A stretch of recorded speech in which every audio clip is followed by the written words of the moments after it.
Toka nimekaa kanisani watumishi wanakuja lakini hakuna ujumbe wangu. Yuko mjumbe wako majira yake hajafika, sema amina. Lakini watumishi wanapokuja kama vile nabii Isaya alivyokwenda kwa mfalme. Mfalme ulisikia, alikuwa naomba na Mungu alikuwa anamsikia. Lakini tunaweza tukajiuliza hivi, kwa nini sasa sisi wa Kristo tumekuwa hatujafikia hata kwenye hadhi ya udiwani? Lakini yani kuomba kuna kuwa na uzito, si ndio? Unajua mashetani yanatukamata yanatupiga namna fulani, lakini wakati mwingine tunapa nafasi. Lakini tukawa tunalifahamu neno la Mungu. Biblia inasema kwa katika kitabu cha Yakobo anasema, mpingeni shetani na mambo yake yote naye atawakimbia. Hivi ni kwamba sio shetani, ni kwamba sisi wenyewe hatujachukua maamuzi ya kujua kwamba shetani yuko kazini, alafu tumpinge shetani, alafu tujue mambo ya shetani yako ya namna gani. Tunapompinga shetani maana yake tumpinge na mambo yake. Amen. Amen. Kuna mambo mawili hapo, si ndio? Yanasema mpinge shetani. Alonyisi nafahamu hata iko kitabu. Mpinge shetani, sawa, na mambo yake yote naye atawakimbia. Sasa sisi tumeasilika sehemu moja. Sisi tumeaminishwa tu kwenye kumpinga shetani, ila sio na mambo yake. Sema amina goro.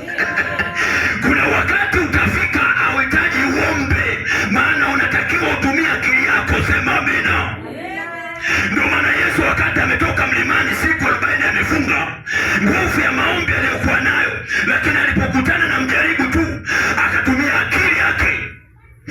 Wakati alipomwambia wewe si mwana wa Mungu, ndio akasema basi kwa vile una njaa, hebu badilisha ya mawe kuwa mkate, kwa sababu Mungu ana uwezo kwa watoto wake.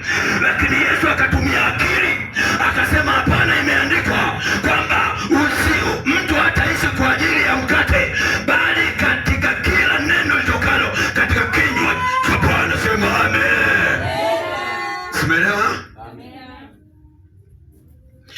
Ndio maana manabii wanasema watu wangu wanaangamia kwa kukosa maarifa. Maana yake inahitajika maarifa, inahitajika akili katika maisha ambayo tunaendelea kuishi. Na ndio maana Yakobo anasema mpingeni shetani. Wewe unajua kupinga kwa chini kutoka, kwa chini kutoka, lakini lazima ujue mambo ya shetani. Sema amina. Amen. Kwa hiyo unapoyajua hayo mambo ya shetani, maana yake hahitaji tena kuomba, maana yake unahitaji kuondoka. Sema amina. Na ndio maana mkiongozi wetu asemi na jana, kama wale ambao wamekuwa jana wamezigia, amegusa kipande cha Yusufu, mimi nimemuelewa pale. Yusufu wakati ile mke wa mfalme alipomtamani, si ndio? Akufikiria kwamba ana maombi makubwa, hapana, kwamba anaweza kumshinda, hapana. Akajua namna ya kuweza kumshinda huyu mwanamke ili asije akaingia kwenye ule uovu. Ni kukimbia. Sema ni kukimbia. Sema kukimbia. Sema kukimbia.